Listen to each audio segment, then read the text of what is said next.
क्या जरूरत थी माता पार्वती को भगवान विनायक को दरवाजे पर बिठाने की? जब उन्होंने उपटन से अपना पुत्र तैयार कर दिया था और माता चाहती तो अपना एक त्रिशूल उठाकर सामने रख देती। शिव जी समझ जाते कि पार्वती अंदर है और मुझे नहीं जाना है, पार्वती स्नान कर रही। क्या जरूरत पड़ी माता पार्वती को कि भगवान विनायक को दरवाजे पर खड़ा करा?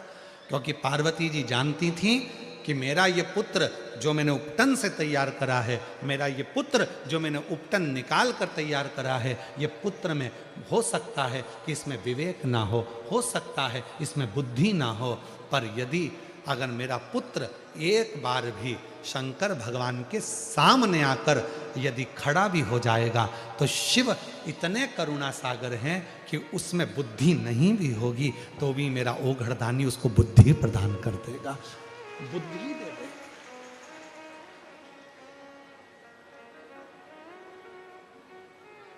बस सामने जाए और उसको बुद्धि मिल जाए।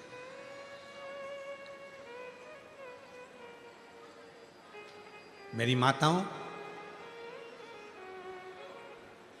तुम्हारा बेटा भले कॉलेज पढ़ रहा हो, अच्छी एजुकेशन कर रहा हो, मेडिकल की पढ़ाई कर रहा हो, चाहे दुनिया की कोई पढ़ाई कर रहा हो, तुम्हारी बेटी चाहे अच्छे जॉब कर रही हो, अच्छी पढ़ाई कर रही हो, भले विदेश में रह रही हो चाहे अपने देश में रह रही हो, उसको एक बात जरूर कहना, हो सकता है कि मेरा शरीर में जिंदा हूं जब तक तो तेरे साथ में हूं, मैं जिंदा हूं जब तक तेरे साथ हूं, पर मेरे जाने के बाद तेरा कौन होगा? तो अपने बच्चों को अपने जाने से पहले शंकर भगवान से ऐसा संबंध जोड़ जाना कि वो संबंध तुम चले भी जाओ तो शंकर और पार्वती माँ बाप बनकर हमारे बच्चों की परवरिश करते रहे, हमारे बच्चों को संभालते। एक संबंध माता पिता जैसा संबंध अपने बच्चों का शिव से जोड़कर जाए। बच्चे कहें कहाँ जा रहे हो बेटा? मम्मा हम वृंदावन जा रहे हैं। अच्छा वृंदावन जा रहे हो तो अपने बैग में एक छोटा सा पानी का बोतल ले जाओ, या अपने बैग में एक लोटा जल ले जाओ, एक लोटा ले जाओ, माँ पानी की बोतल में से पानी निकालना और वृंदावन में प्रत्येक, चाहे गोकुल हो, बरसाना हो, नंदगांव हो, वृंदावन हो, मथुरा हो, ऐसी कोई धरा नहीं जहाँ शिव नहीं, भगवान शंकर का छोटा सा ओटला ढूंढना, शंकर जी को पहले सुबह सुबह जल चढ़ा देना। मामा कहाँ जा रहे हो? अयोध्या जा रहे हो? अयोध्या जाओ, राम जी का दर्शन करो, पर एक बात याद रखना, थोड़ी सी पानी की बोतल लेना। अगर अयोध्या में दर्शन कर रहे हो, कहीं पर भी शंकर का शिवलिंग मिल जाए तो वहां जल चढ़ा देना, जल जरूर चढ़ाना। कहाँ जा रहे हो? द्वारका जा रहे हो। द्वारका जा रहे हो तो एक काम करना, द्वारका के मंदिर में दर्शन करो और द्वारका के आसपास में कहीं शंकर का मंदिर मिले तो एक लोटा जल, पानी की बोतल होगी, चढ़ा देना। शिव जी को जल जरूर चढ़ाना। बेटे को, बेटी को शिव को जल चढ़ाने की प्रेरणा दे दो। क्यों? अगर बेटा बेटी शंकर के प्रति एक बार लगाव उत्पन्न कर लेंगे तो हो सकता है शरीर रहे ना रहे, पर मेरा भोले बाबा उनको जिंदगी में कभी धोखा नहीं देने देगा। शिव उनको संभाल ले, शंकर उनको। और महादेव नमन चरणों में स्वीकार कीजिए, सबका किया है मेरा भी उद्धार कीजिए, उद्धार कीजिए। हे त्रिपुंडधारी, हे त्रिशूलधारी। दो चीजें मेरे शंकर भगवान देते हैं। जैसे ही कोई व्यक्ति शिव जी के मंदिर में पहुंचता है तो पहुंचते से शंकर भगवान उसको बुद्धि प्रदान कर देते हैं, और दूसरे नंबर पर जब वो शंकर भगवान पे चढ़े। क्या आपको लगता है कि आपकी इंट्राडे ट्रेडिंग से कुछ मिसिंग है? More power, better risk management या फास्ट एग्जीक्यूशन? शंकर भगवान अपनी जटा में विराजमान गंगा जी को उसके भीतर उतार कर उसको शीतलता प्रदान कर देते हैं, उसको निर्मलता दे दे, उसको शीतलता दे दे। ऐसे मेरे शिव हैं। हमारी जो इंद्रियां हैं वो इंद्रियां किसी न किसी रूप में भटकती हैं। नेत्र हैं तो वो भी भटकते हैं, श्रवण है, वो भी भटकते हैं। जिब्या है तो वो भी भटक जाती है। और कभी कभी ऐसा होता है कि जो मन इन सब को काबू में करता है, वो मन भी दिन रात कहीं ना कहीं भटक जाता है।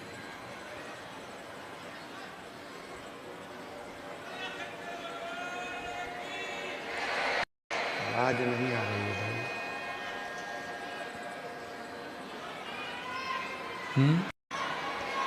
आवाज नहीं आ रही है। तो ये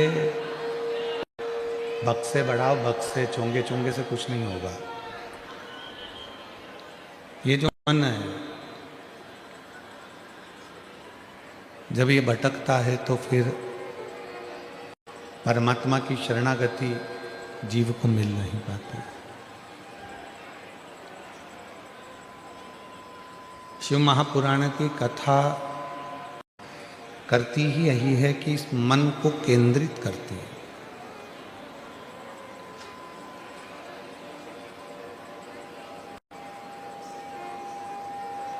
मन को खींचना कैसे है, मन को खींचकर परमात्मा तक लेकर कैसे जाना है।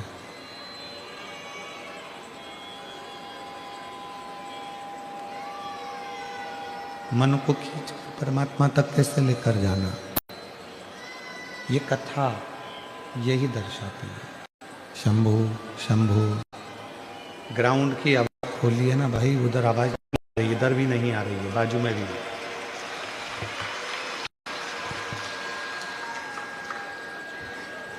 शिव कथा को केंद्रित करने का प्रयास करती है। और ये मन केंद्रित कब होगा, जब हम अपने चित्त को, अपनी वृत्ति को, अपने मन को भगवान शिव की शरणागति की ओर लेकर जाए। जब तक हम इस मन को भगवान शिव तक लेकर नहीं जाते, तब तक ये मन यहाँ वहाँ डोलता रहता है, भटकता रहता है।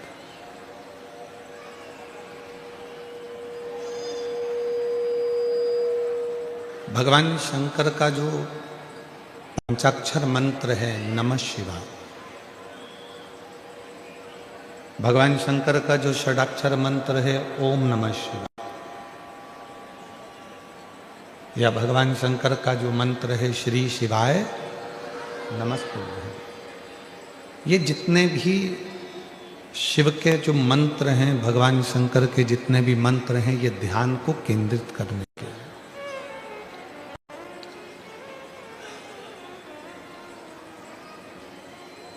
इसलिए शिव महापुराण में 3 उम्र ऐसी बताई है जिन उम्र में हमें अपने मस्तक पर किसको बिठाना चाहिए, ये बताया गया।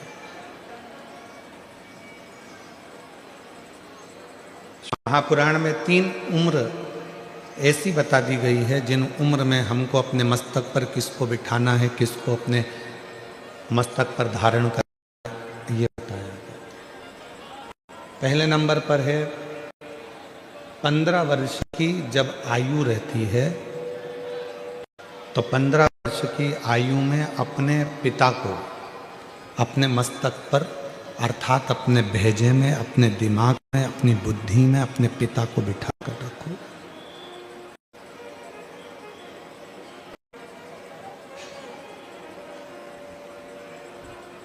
पंद्रह वर्ष की आयु में जब पिता 15 वर्ष की आयु में जब पिता हमारी बुद्धि में होंगे, हमारे मस्तक पर होंगे, हमारी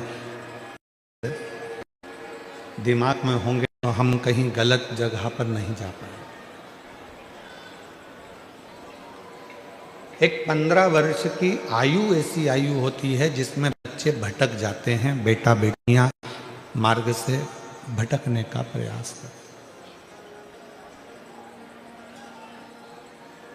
और जिस बेटा बेटी के दिमाग में, बुद्धि में, मस्तक पर पिताजी बैठे होते हैं, अर्थात उसको यह मालूम होता है कि मेरे पिताजी का मान है, सम्मान है, इज्जत है।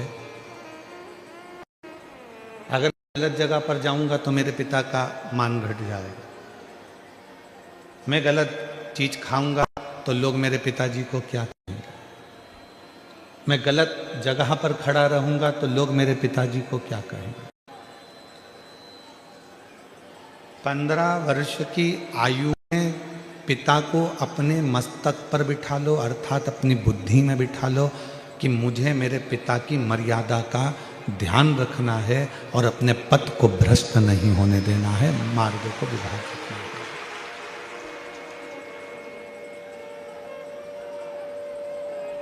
एक तो उम्र बता दी 15 साल की, शिव महापुराण ने दूसरी उम्र बता दी 35 साल की, कि जब 35 वर्ष की उम्र हो, शादी हो जाए, बच्चे हो जाएं, तब हमें अपने मस्तक में किसको बिठाना है, तो कहा अपनी औलाद को, अपने बच्चों को, अपना बेटा बेटी को अपने सिर पर, अपने मस्तक में, अपनी बुद्धि में, अपने विचारों में बिठा। अपने बेटा बेटी को जब तुम 35 साल 15 साल के हो तो पिता को सिर पर बिठाओ, पिता को बुद्धि में बिठाओ, पिता को चित्त में बिठाओ। 35 साल के हो गए तो अपने बेटा बेटी को अपनी बुद्धि में बिठाओ, अपने सिर पर बिठाओ, अपने मस्तक पर बिठाओ। अपने दिमाग में अपने बेटा बेटी को बिठा लो कि अब मैं 35 साल का हो गया हूँ, मेरे घर में एक बेटे ने, मेरे घर में बेटी ने जन्म ले लिया है। अगर मैं नशा कर आऊँगा तो लोग मुझसे तो कम मेरे बच्चों से ज़्यादा कहेंगे कि तेरा बाप नाली में पड़ा हुआ था, तेरा पिता गंदी जगह पर था।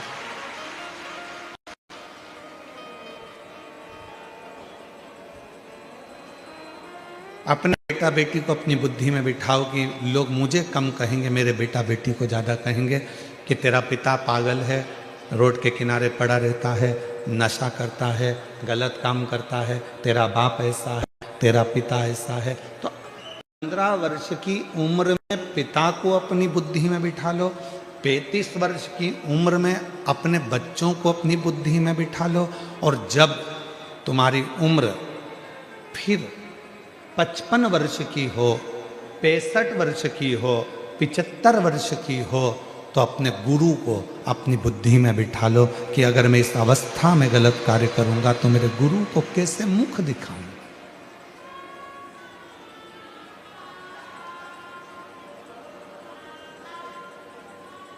मैं अपने गुरु के सामने कैसे जाऊंगा, कैसे मुंह दिखाऊंगा कि मैंने अपनी पूरी जिंदगी अच्छे से निकालना था और मैंने अपनी जिंदगी को बिगाड़ दिया।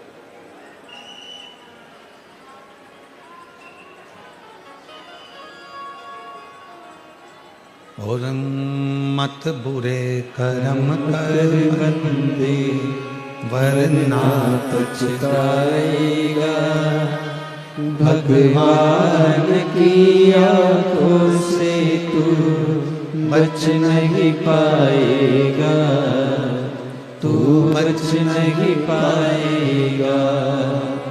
अरे ओ अज्ञानी मत करना दानी, अरे ओ अज्ञानी मत करना दानी। तेरे कर्म का फल भी तू ही पाएगा, जैसा किया तूने तेरे आगे आएगा। मत बुरे कर्म कर बंदे वरना पछताएगा, भगवान की आंखों से तू बच नहीं पाएगा, तू बच नहीं पाएगा।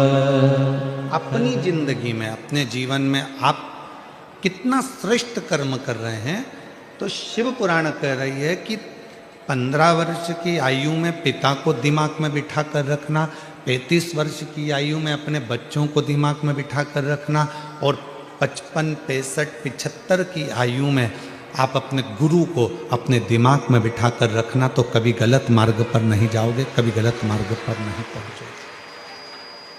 जिसके बचपन में पिता उसकी बुद्धि में बैठा रहता है, तो बेटा हो चाहे बेटी हो, वो कभी गलत मार्ग पर नहीं जाते।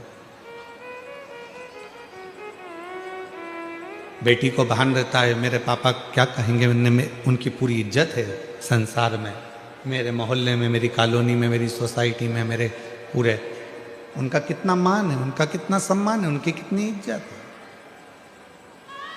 अगर मैं गलत काम करूंगी या मैं गलत काम करूंगा तो उनका क्या मान रहेगा, उनकी क्या इज्जत रहेगी, उनका क्या भाव रहेगा।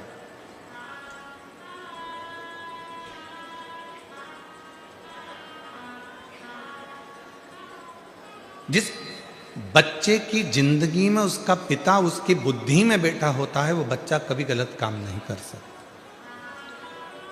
वो कभी गलत काम नहीं कर, और बुद्धि से पिता निकल गया तो वो बच्चा गलत काम कर।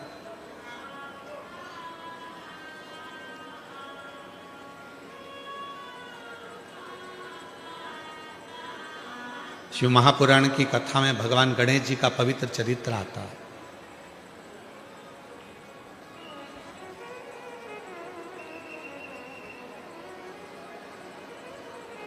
और भगवान श्री गणेश जी महाराज का चरित्र कहता है कि भगवान श्री गणेश जी महाराज ने अपने बुद्धि में, अपने विवेक में भगवान श्री शिव जी को बिठा कर रखा। दुनिया के लोग कहते हैं कि बुद्धि के देवता भगवान श्री गणेश जी महाराज हैं। कौन है? जम के बोलो, बुद्धि के देवता कौन है? गणेश जी महाराज। पर कोई तुमसे पूछे कि बुद्धि के देवता को बुद्धि का देवता बनाने वाला कौन है, तो आपको उत्तर देना पड़ेगा कि उनको बुद्धि का देवता बनाने वाला केवल एक है। नहीं तो माता पार्वती जी ने तो अपने तन का उपटन निकाला था, और पार्वती जी ने अपने तन का उपटन निकालकर उसका एक पुतला तैयार करा था। अब उस पुतले में प्राण दे दिया गया था।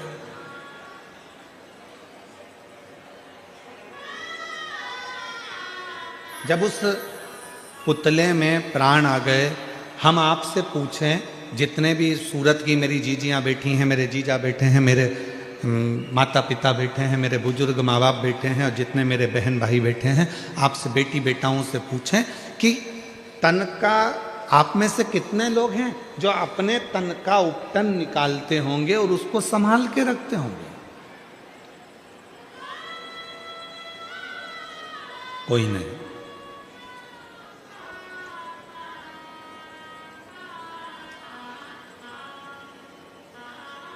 नैन कटर से नैन काट लिए और नैन को फेंक दिया, वो नैन तुमने संभाल के रखे क्या? जम के तो बोलो, नहीं।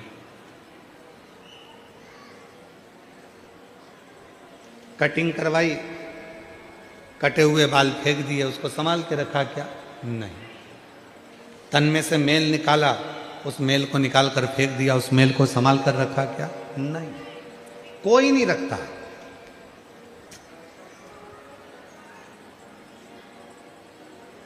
अब उस कटे हुए नख में क्या बुद्धि होगी? कटे हुए बाल में क्या विवेक होगा, बुद्धि होगी? या तन के उस मेल में क्या बुद्धि होगी, क्या विवेक होगा?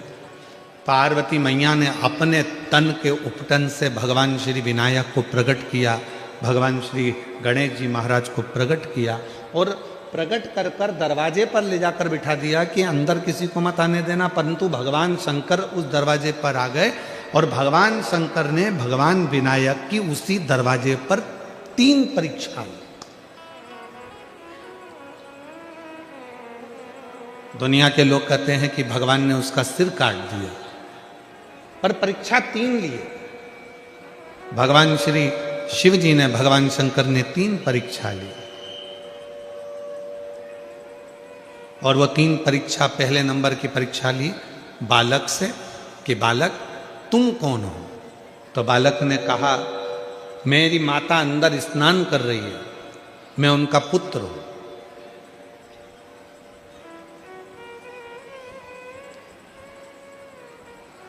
बालक,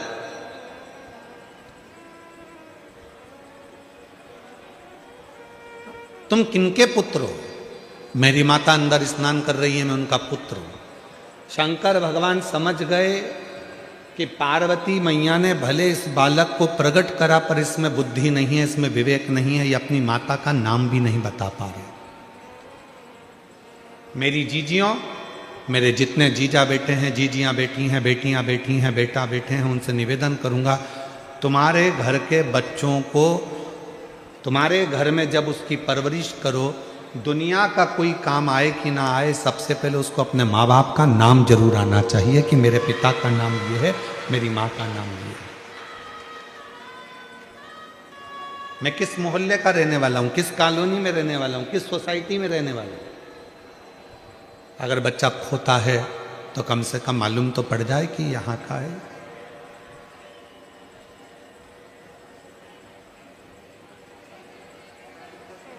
शिव जी समझ गए बुद्धि की कमी है। दूसरे नंबर पर भगवान शंकर ने परीक्षा ली और कहा कि मुझे अंदर जाने दो, और बालक ने उद्दंडता करना प्रारंभ कर दी।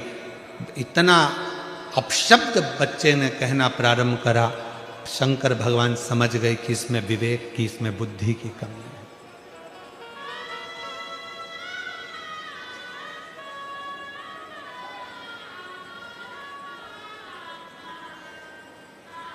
मेहमान आए और बच्चों ने झुककर प्रणाम किया तो समझ लेना कि वो बच्चा पहचान में आ जाता है कि इसके घर के संस्कार अच्छे हैं, इसके माँ बाप अच्छे हैं, इसके दादा दादी अच्छे हैं। कोई आया तो इन्होंने प्रणाम किया। संस्कार। और कई घरों में माँ बाप बच्चे का हाथ पकड़ते हैं, बड़े हो गए बच्चे तो भी हाथ पकड़ के झुक जा, गुरुजी हैं, प्रणाम कर ले, नमन कर ले, ढोक लगा ले, लगाते नहीं।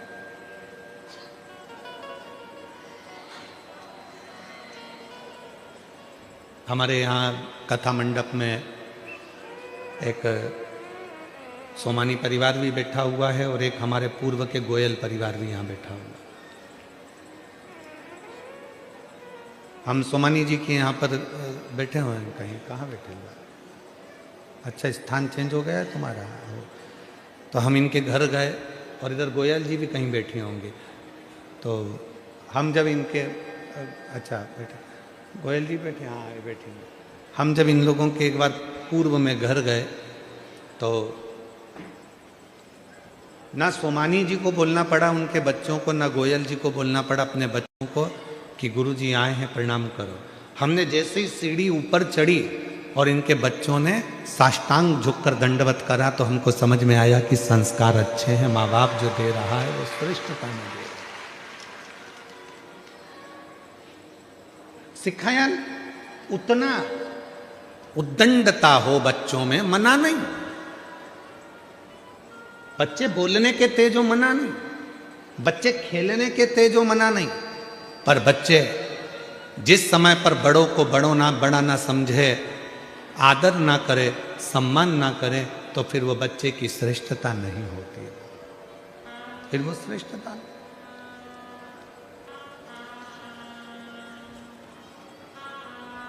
शिव जी जान गए ये उद्दंडता कर रहा है, अपशब्द कह रहा है, तो शिव जी समझ गए कि इसमें बुद्धि नहीं है। 3 परीक्षा मेरे भोले बाबा ने 3 परीक्षा ली और तीनों परीक्षा में विनायक जिस समय पर उपटन से जो पुतला बना था, 3 परीक्षा में मेरे शंकर भगवान ने उसको देख लिया। पहले नंबर पर अपनी माता का नाम नहीं बता पाया, दूसरे नंबर पर उद्दंडता में शिवजी को अपशब्द कह दिया, और तीसरे नंबर पर भगवान शंकर ने जैसे ही शस्त्र उठाया मारने के लिए, तो उसने भी अपना शस्त्र उठा लिया शिवजी को मारने के लिए। समझ नहीं पाया कि ये उम्र में बड़े हैं।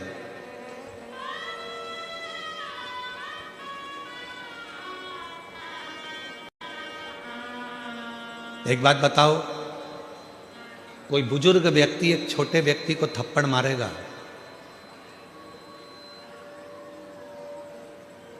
तो कोई दिक्कत है क्या? जम के बताओ, नहीं। पर कोई छोटा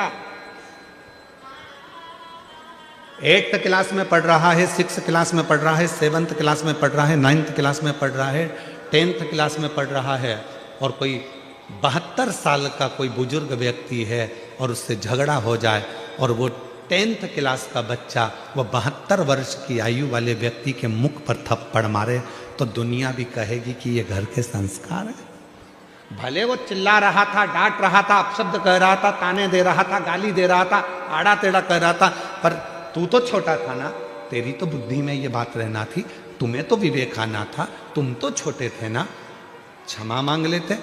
वो डांट भी देते, मार भी देते, लड़ाई भी कर लेते, कुछ कह भी देते तो चल जाता, पर तुम छोटे होकर बड़े पर हाथ उठा रहे हो, ये श्रेष्ठता नहीं।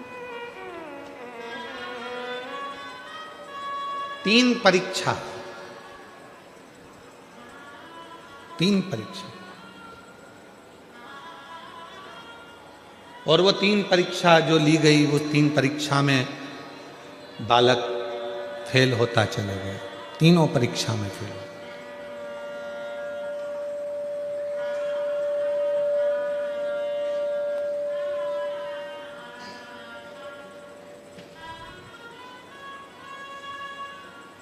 वो 3 परीक्षा में बालक फेल होता चला गया, और जब 3 परीक्षा में बालक फेल हो गया, तब शिव जी को लगा कि इसको बुद्धि देना मेरा काम है, अब इसको बुद्धि प्रदान करना मेरा काम।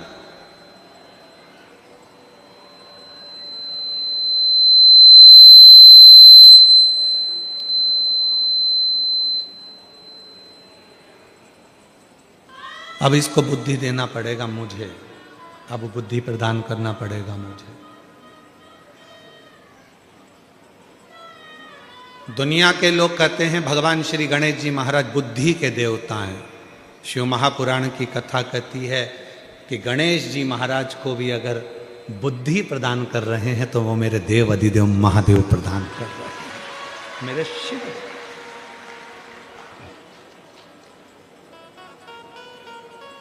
मेरी जीजियों, मेरे जीजाओं, मेरी बेटियों, बेटाओं, मेरी बुजुर्ग माँ बाप, याद रखना, शंकर जी के मंदिर में अगर तुम्हारा बच्चा बाल्य अवस्था से 1 लोटा जल लेकर शंकर जी के मंदिर में जल चढ़ाने जा रहा है, तुम्हारे बच्चे में अगर विवेक भी नहीं है, बुद्धि भी नहीं है, तो एक ना एक दिन जल चढ़ाते चढ़ाते मेरे शंकर भगवान उसको इतना विवेकी, इतना बुद्धि वाला बना देंगे कि वो दुनिया में आगे बढ़ता चलेगा।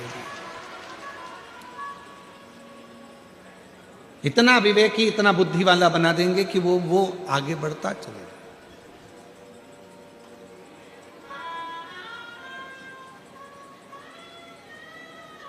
इतना विवेकी, इतना बुद्धि। अब आपको क्या सिखाना है अपने घर के बच्चों को कि तुम जाओ शंकर जी के मंदिर में 1 लोटा जल चढ़ाओ, शिव जी के मंदिर में जाओ 1 लोटा जल चढ़ाओ। क्यों? क्योंकि हमारे बच्चे को विवेकवान अगर बनाना है तो शिव की शरणागति बहुत जरूरी है। कितना सुंदर कहा है, एक बार माता सरस्वती भी अपने स्वरों को भूल गई थी। एक बार माता सरस्वती ने भी अपने स्वर छोड़ दिए थे, स्वर भूल गई थी। श्रीशैलम पर पहुंची और श्रीशैलम पर पहुंचकर नटराज भगवान शंकर की आराधना करना प्रारंभ करी, और जैसे ही नटराज भगवान शंकर की आराधना करना प्रारंभ करी तो भगवान तुमरुका जी प्रकट हुए, और तुमरुका जी को शिव जी ने कहा माता सरस्वती कुछ चाहती हैं। तुमरुका जी ने कहा उनके स्वर उनको चाहिए, उनका गायन उनको चाहिए, उनका नृत्य उनको चाहिए, उनका संगीत उनको चाहिए। तब भगवान शंकर ने माता वीणा वादनी जी को भी, माँ बागेश्वरी को भी, माँ सुंदर वीणा वादनी को भी, माँ सरस्वती को भी मेरे शंकर भगवान ने स्वर प्रदान कर दिए थे। ऐसे मेरे देव अधिदेव महादेव हैं, ऐसे मेरे भगवान शंकर हैं, जो सरस्वती को भी स्वर प्रदान कर देते हैं, जो गणेश जी को बुद्धि प्रदान कर देते हैं, जो गणेश जी को रिद्धि सिद्धि प्रदान कर देते हैं, और दुनिया का सुख देने के लिए गणेश जी को शुभ लाभ दे देते हैं, अमोद प्रमोद दे देते हैं, और दुनिया को शीतलता देने के लिए संतोष रूपी धन संतोषी भी प्रदान कर देते हैं। वो शिव। एक प्रसंग और मिलता है बुद्धि का, शिव महापुराण में एक प्रसंग बुद्धि का और मिलता है, बड़ा सुंदर प्रसंग है। एक संत ने, जो शंकर जी की आराधना करने वाले थे, साधना करने वाले थे, ऐसे एक संत ने संकल्प ले लिया था 1 वर्ष तक झूठ नहीं बोलूंगा, सत्य पर चलूंगा।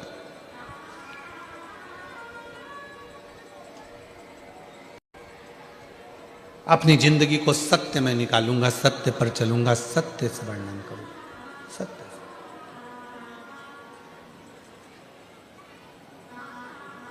और तपस्वी संत बैठ गए तब साधना करने के लिए, साधना में डूब गए तपस्वी से।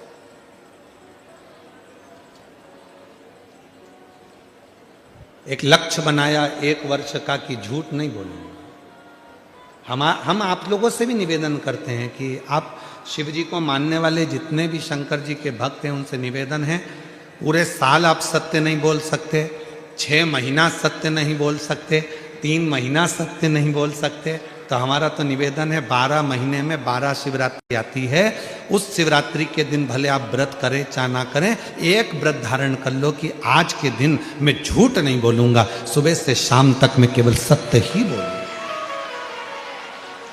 आप मत बोलो, हमें मालूम है तुम पूरी साल सत्य नहीं बोल पाओगे, और अगर सही में सत्य बोल दोगे तो हो सकता है कि घर में झगड़ा भी हो जाए।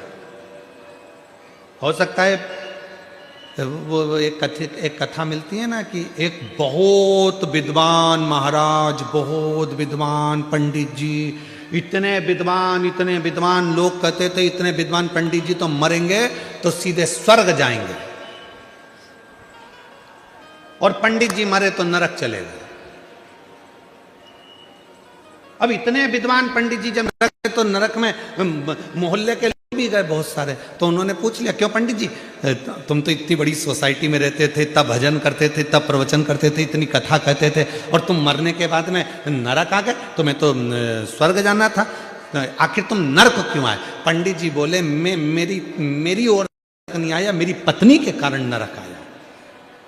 तो तुम तुम्हारी पत्नी के कारण नरक क्यों आए? तो कहा मैं बस कहीं पर भी निकलता था, रोज सुबह के समय पर मेरी पत्नी तैयार होकर आती और मुझसे पूछती कि मैं कैसी लग रही, बस उसी के चक्कर में मैं नरक पहुंच गया।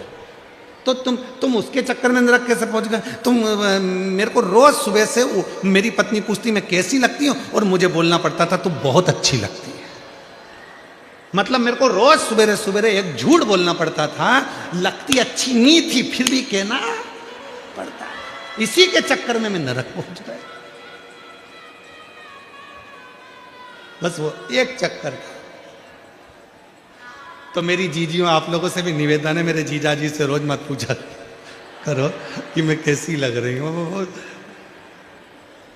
वो बापड़ा तुम्हारे चक्कर में स्वर्ग की जगह नरक पड़ी जावे, कहा मतलब था मैं कैसी है? ये मेरी पत्नी के चक्कर में हो। तो कहा तुम पूरा समय अगर सत्य नहीं बोल सकते तो केवल एक दिन ऐसा निकालो कि उस दिन मैं सत्य बोलूंगा, और सत्यम शिवम,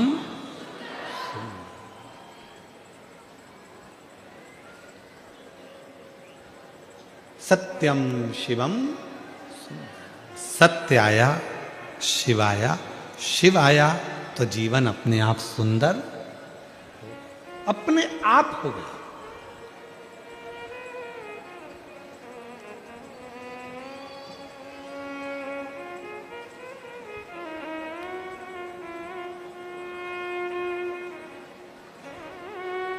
एक हमारे शैलेंद्र भाई बोलते ना, सत्य ही शिव है, शिव ही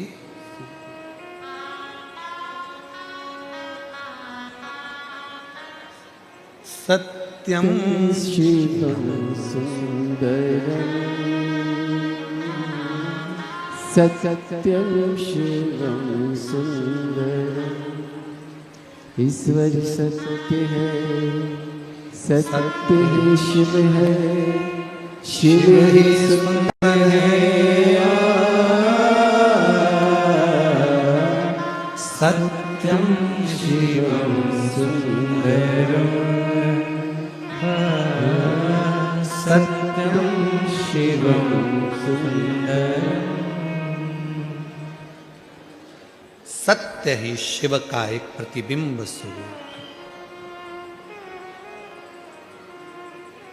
ईश्वर सत्य है, सत्य ही शिव है, शिव ही सुंदर है। सत्यं शिवं सुन्दरम् सत्यं शिवं सुन्दरम्। यही सत्य को एक संत ने अपने अंदर ये बात उतार ली कि 1 साल तक मैं सत्य बोलूंगा, झूठ नहीं बोलूंगा। एक वन में बैठकर तपस्या करने के लिए वो संत बैठ गए। कसाई के हाथ से गाय छूट गई और वो गाय भागी वन में। संत बैठे थे। कसाई दौड़कर पहुंचा, संत से पूछा, क्यों बाबा, यहां से गाय निकली थी, तुमने देखी? अब संत चक्कर में पड़ गए। अगर बोल दूं कि गाय देखी है तो कसाई गाय को पकड़ेगा और काट देगा तो गौ हत्या माथे चढ़ जाएगी। और अगर झूठ बोलता हूं तो मेरा साल भर का व्रत बेकार हो जाता है। अगर झूठ बोलता हूं तो मेरा वर्ष भर का व्रत बेकार हो जाता है।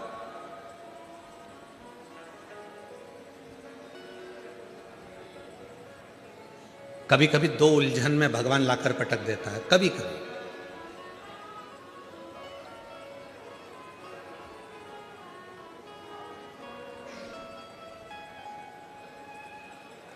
और वो 2 उलझन में परमात्मा ने लाकर छोड़ दिया सत्य के साथ। कसाई पूछ रहा है, बाबा जल्दी बताओ, मेरी गाय देखी क्या? अगर बता दूंगा तो गाय कट जाएगी, गौ हत्या माथे चढ़ जाएगी। और अगर नहीं बताऊंगा, झूठ बोल दूंगा तो ये लगेगा कि मैंने 1 साल का नियम लिया था, मेरा सत्य चलेगा। अब ऐसी उलझन में करूं क्या? तो जो संत शिव की साधना करने बैठे था, उस संत ने कहा, हे भोले बाबा, मुझ में बुद्धि नहीं है, विवेक नहीं है। जैसे आपने गणेश जी को बुद्धि का देवता बनाया, आज थोड़ी देर के लिए मुझे बुद्धि प्रदान करो, जिससे मेरा मार्ग प्रशस्त हो सके और मेरा सत्य भी रह जाए और गौ माता भी रह जाए और ये जीवन भी श्रेष्ठ बन जाए। ऐसी मेरी बुद्धि कर दीजिए। और जिस समय पर आप उलझन में फंसे, जिस समय पर आपका विवेक काम ना करे, जिस समय आपको लगे कि मैं बहुत बड़ी उलझन में फंस गया हूं, अब मेरे पास में निर्णय नहीं हो पा रहा, उस समय पर थोड़ी देर शंकर भगवान के मंदिर में जाकर बैठना। और अगर मंदिर ना जा सको तो अपने घर में बैठना और श्री शिवाय नमस्तुभ्यम का उच्चारण करना, नमः शिवाय का उच्चारण करना, ओम नाद करना और ओम नमः शिवाय का उच्चारण करना। थोड़ी देर गहरी सांस लेकर ओम नमः शिवाय का उच्चारण करना। जब प्रारंभ करेंगे, नेत्र बंद रहेंगे, भुकुटी तनी रहेगी, उस समय पर शिव स्वयं तुम्हारी बुद्धि में आकर विराजमान हो जाए। स्वयं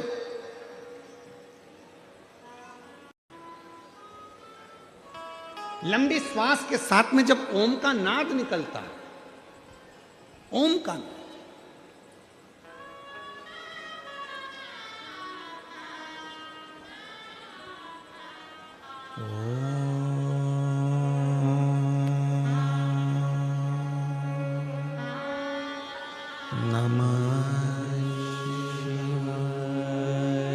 जितने भी बैठे हैं सावधान मुद्रा में बैठकर 5 बार ओम का लंबा स्वर और नमः शिवाय का स्मरण कर कर देखिएगा। नेत्र थोड़े से बंद रहेंगे, भुकुटी में आपका ध्यान रहेगा, मस्तक के केंद्र बिंदु ब्रह्मांड में आपकी बुद्धि जाएगी और आप शिव से ये आह्वान करेंगे कि मुझे अच्छी बुद्धि, अच्छा विवेक दीजिए, मुझे ऐसा बुद्धि और ऐसा विवेक दीजिए कि जिंदगी में मैं कभी धोखा ना खाऊं, किसी के दरवाजे पर जाकर मुझे मांगने की जरूरत ना पड़े, जो मिले तेरे दरवाजे से मिले। शिव तेरे साक्षीकरण मेरे ब्रह्मांड के केंद्र बिंदु में हो, ऐसा स्मरण कर कर सावधान मुद्रा में ओम का लंबा नाद, साथ में नमः शिवाय का स्मरण।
दोनों हाथों को नेत्रों पर लगाइए और ब्रह्मांड को अपने मस्तक के बीच में अपने हाथ का स्पर्श करिए। शिव हमारी बुद्धि को केंद्रित करते हैं। आपको कुछ देर के लिए ऐसा लगेगा जैसे कोई बिंदु मेरे सिर के अंदर घुस रहा है, प्रवेश कर रहा है, कोई बिंदु मेरे भीतर आ रहा है।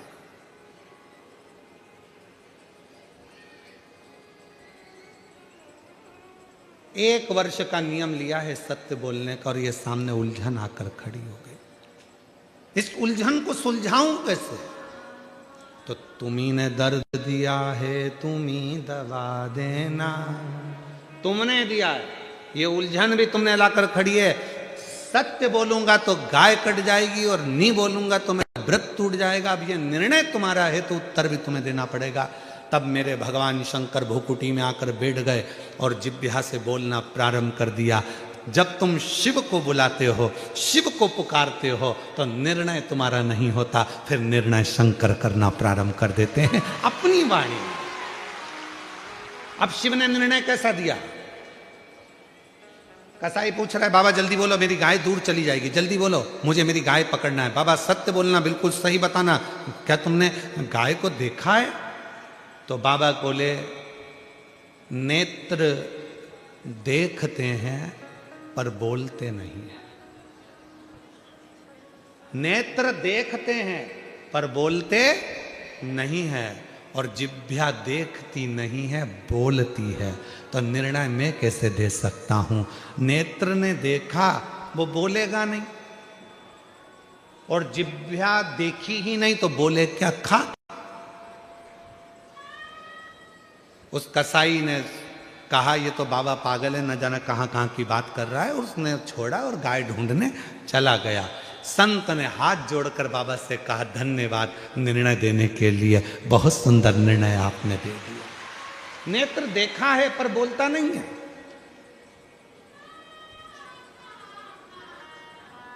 कभी कभी अपने घर की मर्यादा को बचाने के लिए, कभी कभी अपने घर की मर्यादा को रखने के लिए, कभी कभी अपने घर की मर्यादा को सुरक्षित रखने के लिए घर के बुजुर्गों को भले आंखों से वो कुछ भी देख लें पर उनकी जिह्वा बोलती नहीं है, बोलती नहीं है। बहू पूछती है, क्या मम्मी, मैंने सुना है कि ये आपके जो बेटे हैं ये ऐसे हैं, ये गलत काम करते हैं, ये ऐसे। माँ ने भले देखा हो पर कभी कभी माँ उन दृष्टि के उत्तर को भी चुप रहकर मौनता में रख लेती है। परिवार ना टूट जाए, घर ना टूट जाए, परिवार ना छूट जाए, संबंध ना खराब हो जाए, इसलिए कभी कभी नेत्र भले देखे हों पर नेत्र बोलते नहीं है, और जिह्वा देखती नहीं है, बोलती है। ये जिह्वा।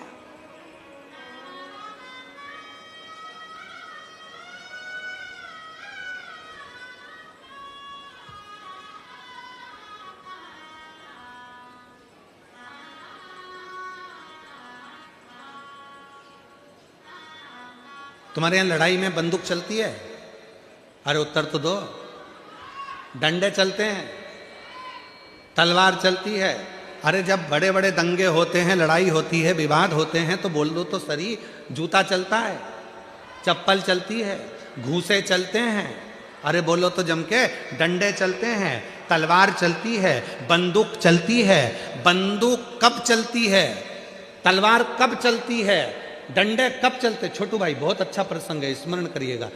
डंडे चलते हैं, तलवार चलती है, जूता चलता है, चप्पल चलती है, और घूसे चलते हैं। ये सब बाद में चलते हैं, सबसे पहले जीवान चलती है। अगर ये जीवान नहीं चले तो तलवार भी नहीं चले, घूसा भी नहीं चले, जूते भी नहीं चले, चप्पल भी नहीं चले, बंदूक भी नहीं चले, और तलवार भी नहीं चले। अगर ये जीवान नहीं चले तो सबसे सबसे पहले चलती है जीवान, और जीवान चलती है तब जीवान जीवान की लड़ाई इतनी बढ़ जाती है कि आखिरी में तलवार चलती है, फिर बंदूक चलती है, फिर फरसे चलते हैं, जूता चलता है, चप्पल चलता है, घूसे चलते हैं। कब चलते हैं? जब जीवान चलती है। इसलिए निवेदन है, ये सब अपने जगह पर रखे कि रखे रहेंगे, एक भी नहीं चलेगा अगर तुम्हारी जीवान ना चले तो। जीवान को कंट्रोल में रखो, जीवान कंट्रोल। जिह्वा कंट्रोल में होगी तो किसी की सामर्थ्यता नहीं है कि कहीं का जूता उठा के चला दे, चलाए वाला।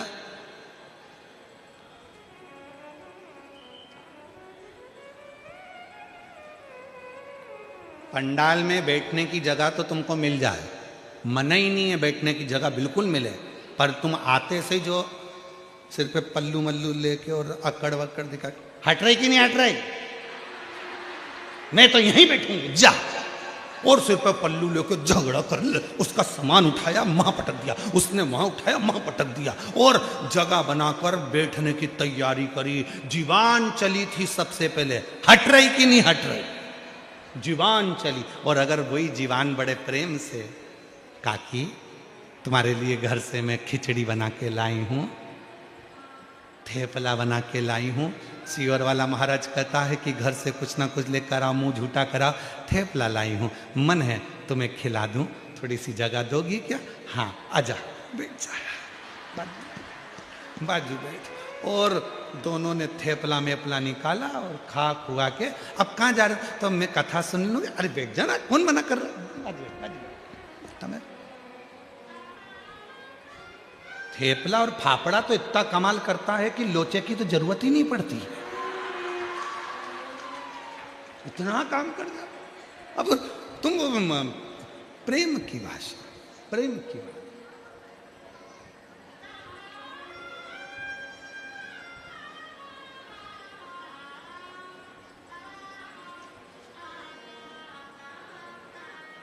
अगर मीठी वाणी है तो सब कुछ मिल सकता, जिह्वा ना चले सब कुछ प्राप्त हो सकता। प्रेम की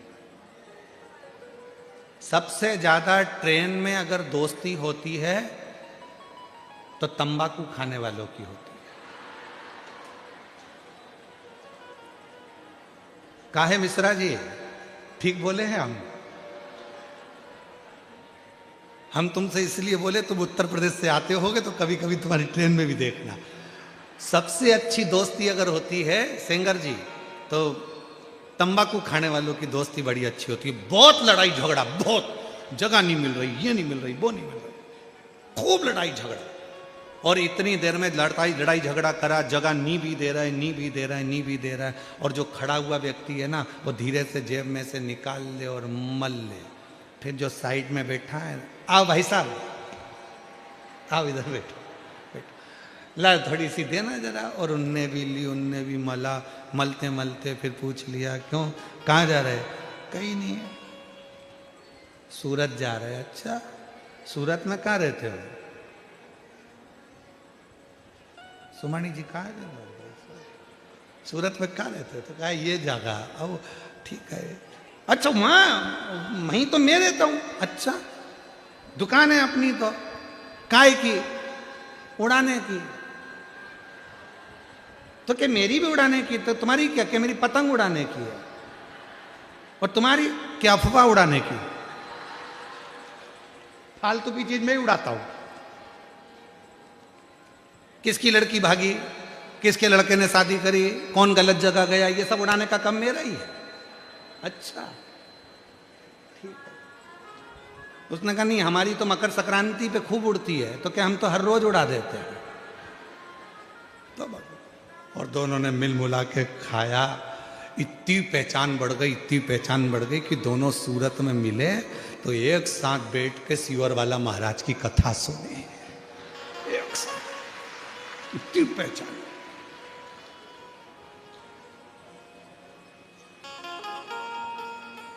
अभी ट्रेन के लोग देख रहे थे, इतनी भयंकर लड़ाई चल रही थी कि जूता चप्पल चल जाते, एक दूसरे की गिरवान पकड़ ली, लड़ लिए, झगड़ लिए, पर वो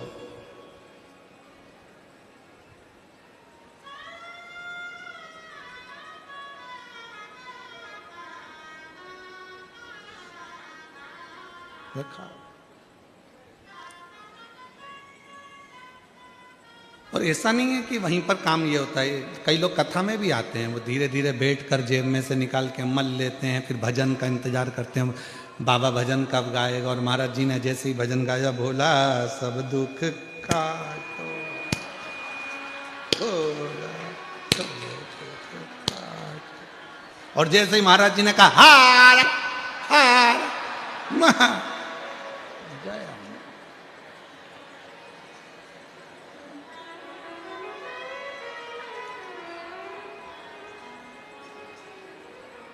इतनी समझता है।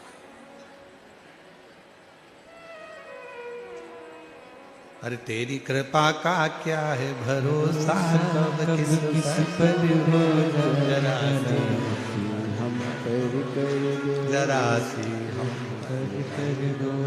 जिस पर भी हो गई तेरी कृपा करुणा, वो भव पार हुआ, भव पार हुआ। पापी हो जाए इतना, उसका भी बाबा उद्धार हुआ, उद्धार हुआ। गिद्ध अजामिल गणिका जैसे तेरे मन को भाए, जरा सी हम पर कर दो, जरा सी हम पर कर दो। ये उसकी कृपा है। तो निर्णय कौन देगा? शिव। बुद्धि कौन देगा? शिव। चरण उसने दिए हैं तो पथ कौन देगा? शिव। पेट उसने दिया है तो भोजन कौन देगा? शिव। नेत्र उसने दिया है तो एक बार दर्शन कौन देगा? तो वो शिव देगा, कभी ना कभी देगा। विश्वास प्रबल, विश्वास। और विश्वासी तो शिव है। एक पत्र है, अच्छा है, देखिए। विश्वास शिव है, पत्र देखिए।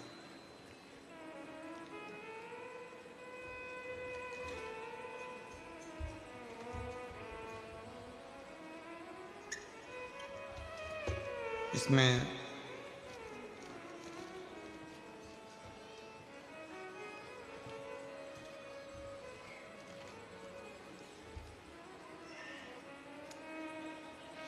नाम नहीं लिखा, इसलिए इस पत्र को हम नहीं पढ़ रहे हैं। उसमें नाम ही नहीं है किसका है।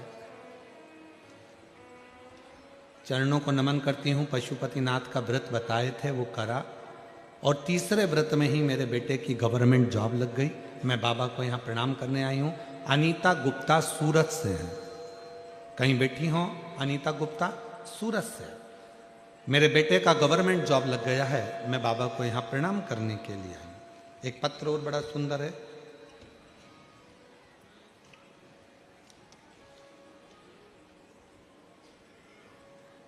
योगिता मनोज गुरु, आपसे विनम्र निवेदन चाहती हूँ। हम मूल रूप से महाराष्ट्र के निवासी हैं, परंतु वर्तमान में सूरत के निवासी हैं। बाबा, कई वर्षों से संतान नहीं थी, दवाइयाँ ली, सारे उपचार कराए, गोदी भरवाई, पर संतान का सुख नहीं आया।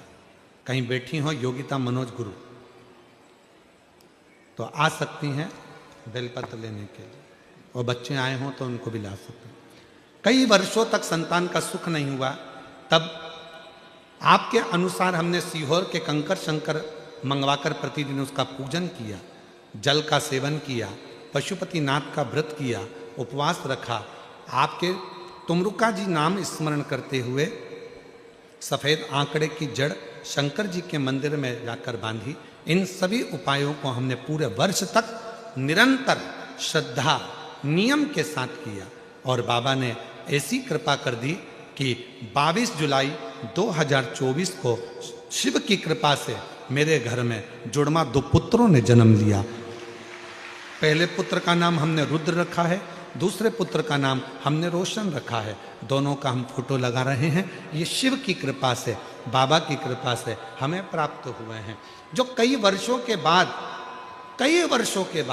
जब हम कई वर्ष निकल गए, संतान का सुख नहीं हुआ था, तब शिव की कृपा से ये संतान का सुख प्राप्त हुआ। अर्थात विश्वास। भरोसा, दृढ़ता, ये आपके भीतर होना चाहिए।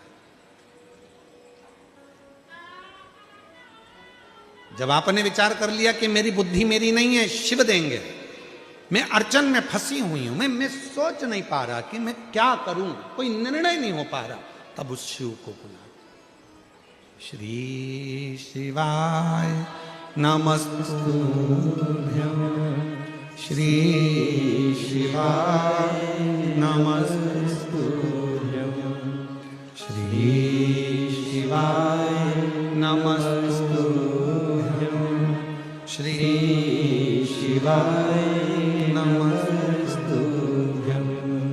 श्री शिवाय नमस्तुभ्यं, श्री शिवाय नमस्तुभ्यं। तब निर्णय देगा तो शिव देगा। पार्वती मैया ने अपने तन के उपटन से बालक का निर्माण तो कर दिया, पर उसमें विवेक कहां से आए, बुद्धि कहां से?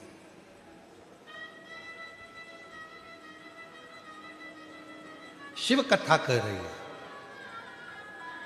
मनुष्य निर्माण करता है तो वो निर्माण की वस्तु एक ना एक दिन टूटती जरूर है, और परमात्मा जिस चीज का निर्माण करते हैं उसको दुनिया की कोई सामर्थ्यता नहीं कि वो तोड़ दे।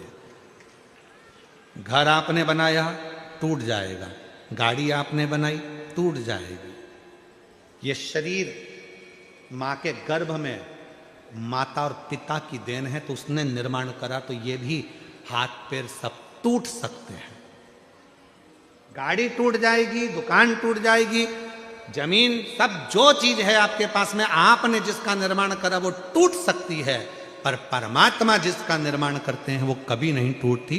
ये शरीर भी आपका बनाया हुआ है, अर्थात माता और पिता का बनाया हुआ है, इसलिए हाथ भी टूट जाता है, पाँव भी टूट जाता है, नाक भी टूट जाती है, ये कान भी टूट जाता है, पाँव की घुटने भी टूट जाते हैं, पर परमात्मा ने एक चीज ऐसी बनाई जो दुनिया में कोई नहीं तोड़ सकता, वो है उसकी आत्मा, उसका हृदय, उसकी आत्मा, जिस आत्मा को कोई नहीं तोड़ सकता। वो आत्मा को ना तो कोई छेदित कर सकता है, ना पानी गिला कर सकता है, ना अग्नि जला सकती है, ना वायु सुखा सकती है। वो आत्मा एक ऐसी परमात्मा ने बनाई है, उसको कोई खंडित कर ही नहीं सकता। मनुष्य निर्माण करता तो खंडित हो जाती, मनुष्य अगर कुछ बनाता तो वो टूट जाता।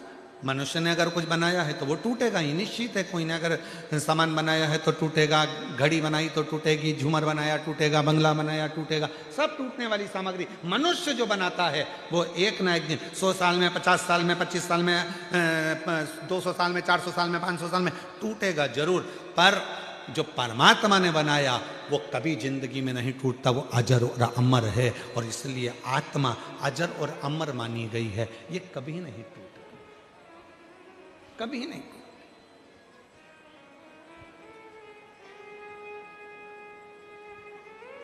पार्वती जी ने एक बार शिव जी से पूछ लिया था, आप जब इस आत्मा को अमर कर सकते हो, आत्मा को नहीं टूटने देते हो, तो क्या आप अपने भक्तों को भी कभी टूटने नहीं देते हो? शिव जी ने वचन दिया, सुनो पार्वती, जो मेरा ध्यान करता है, जो मुझे भजता है, मेरा स्मरण करता है, उसको दुनिया में कभी मैं टूटने नहीं देता, उसको इतना मजबूत कर देता हूं कि वो प्रखर हो जाता है, प्रबल। बस वो विश्वास मुझ पर करे, वो भरोसा मुझ पर करे, उसको ये विश्वास होना चाहिए कि उधर मेरे परमात्मा ने दिया है तो पेट वो भरेगा। हाँ, मेहनत तुम्हें करना है, परिश्रम तुम्हें करना है, संघर्ष तुम्हें करना है। सियोर वाला बाबा कहता है कि एक बेलपत्री में शहद लगाकर शंकर भगवान को लगाओ और फिर बाबा निर्णय देगा। पर सियोर वाले महाराज ने उसके साथ में एक बात और कही है कि मेहनत तुम्हें करना पड़ेगा, रात दिन एक करना पड़ेगा, पूरा परिश्रम तुम्हें करना पड़ेगा, पूरा परिश्रम तुम्हें करना पड़ेगा, तब तुम्हारा रिजल्ट जो आएगा वो तुम्हारे पक्ष में आएगा, पक्ष में।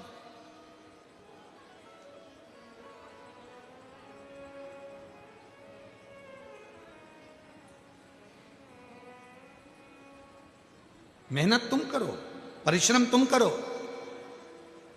कई लोग कह देते हैं हमारा ये काम नहीं चल रहा, हमारी फैक्ट्री नहीं चल रही, हमारी दुकान नहीं चल रही, ऐसा लग रहा है किसी ने हमारी फैक्ट्री पे टोना कर दिया, ऐसा लग रहा है किसी ने टोटका कर दिया, ऐसा लग रहा है हमारी दुकान को किसी ने बांध दिया, ऐसा लग रहा है कि हमारे ऊपर किसी ने काला जादू कर दिया, किसी ने ऐसा कर दिया। शिव महापुराण की कथा कहती है मेरा भोले बाबा शमशान का निवासी है, और शंकर भगवान को यदि तुम एक लोटा जल चढ़ाकर उसका जल लाकर अपनी दुकान फैक्ट्री घर में छीट रहे हो तो किसी की सामर्थ्यता नहीं कि तुम्हारे घर पर या तुम्हारी दुकान पर कोई टोना हो जाए, कि टोटका हो जाए, कि कोई तुम्हारे यहां काला जादू करे। किसी की सामर्थ्यता नहीं है कि कोई तुम्हारे ऊपर जादू करे, कि टोना करे, कि टोटका करे। ये भ्रम हमारा, ये भ्रांति हमारे भीतर।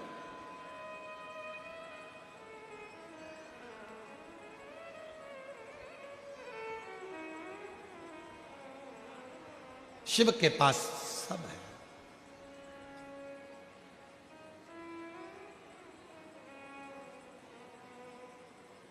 हमारे निकलेश जी बड़ा सुंदर एक भाव कहते हैं महाराज, भूत प्रेत नित कर चाकरी नमस्तु श्री शिवाय नमस्तु भोला सब दुख काटो भोला सब दुख काटो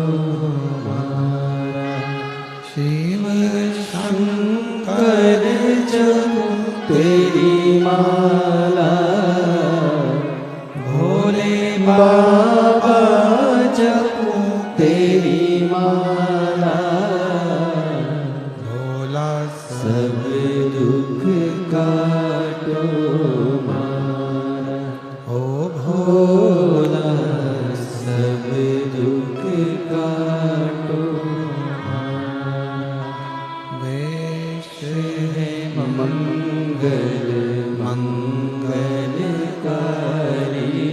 वेश है मंगल मंगलकारी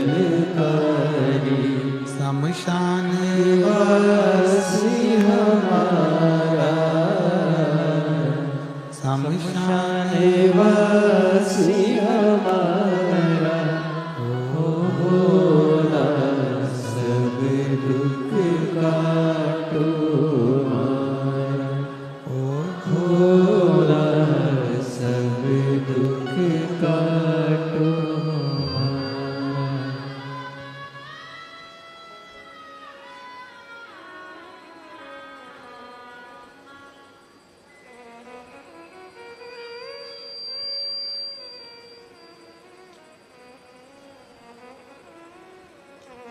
बाबा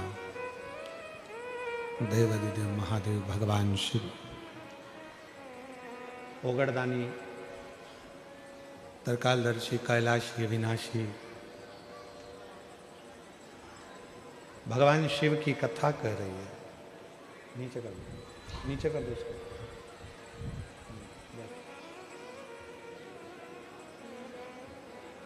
भगवान शंकर का पवित्र चरित्र कह रहा है। शिव महापुराण की कथा वर्णन कर रही है। श्रेष्ठ बुद्धि को भी अगर हमको चाहिए तो हमें शिव की आराधना करना।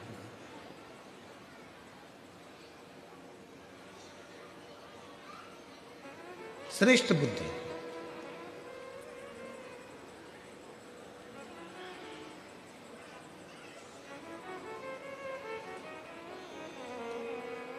कोई कोई बच्चे ऐसे रहते हैं जो जन्म लेने के बाद उनका शरीर का विकास नहीं होता।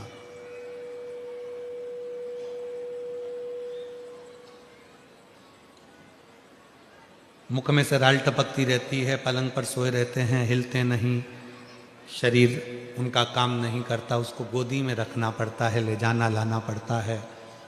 उसको अपनी इंद्रियों का भी ध्यान नहीं रहता कि उसको वॉशरूम आई है, कि उसको कुछ खाना है या पीना है या कुछ, उसको सुध नहीं। उन बच्चों के लिए भी शिव महापुराण में एक बड़ा सुंदर सा प्रसंग आता है। अगर आपकी कॉलोनी में, आपकी सोसाइटी में, आपके मोहल्ले में, आपके आसपास के क्षेत्र में इस तरह के अगर बच्चे रहते हैं तो उनके माँ बाप को चाहिए कि शिव को, भगवान शंकर को जो बेल होता है, बेल देखा है आप लोगों ने? इधर सूरत गुजरात में क्या बोलते हैं? बेला ही बोलते हैं। तो बेला का जो फल होता है, उस फल के अंदर का जो गुर्दा होता है, फल के अंदर का जो गुर्दा होता है, उस गुर्दे को सुखाकर, उसको बाद में जलाकर उसकी भस्म अच्छी पीस कर तैयार करो। और जिस दिन सोमवार की अष्टमी हो, सोमवार के दिन अगर अष्टमी की तिथि पड़ जाती है या अष्टमी के दिन सोमवार पड़ जाता है, तो उस दिन देवाधिदेव महादेव को अगर मंदिर में आप वो भस्म नहीं चढ़ा सकते तो घर में ही उस बाबा को थोड़ी सी चुटकी भरकर भस्म, वो जो बेले की भस्म बनाई है वो शिव को समर्पित कर दो। उसी भस्म को निकालकर उठाकर, जो डब्बी में ज़्यादा भस्म है उसी में उसको डाल लो, और उस भस्म को बिल्कुल पिसी बारीक एकदम महीन भस्म को, जो बच्चा राल टपकाता है या उसका शरीर का विकास नहीं होता है, शरीर कमजोर है, वो उठ नहीं सकता, बैठ नहीं सकता, इंद्रियों का भान नहीं रहता, उस बच्चे को यदि थोड़ी थोड़ी भस्म प्रदोष समय के पहले, प्रदोष काल के पहले, शाम के समय के पहले अगर उस भस्म को थोड़ी सी मात्रा में, जरा सी मात्रा में अगर उसकी जिह्वा पर लगाया जाए तो धीरे धीरे उसकी इंद्रियां काम करना प्रारंभ कर देती है। इंद्रियां काम करती हैं। डॉक्टर का भी इलाज करवाओ, डॉक्टर को भी दिखाते रहो, क्योंकि डॉक्टर शिव का एक रूप मानते हैं शिव पुराण में। और साथ में शिव जी पर भरोसा भी करो, विश्वास।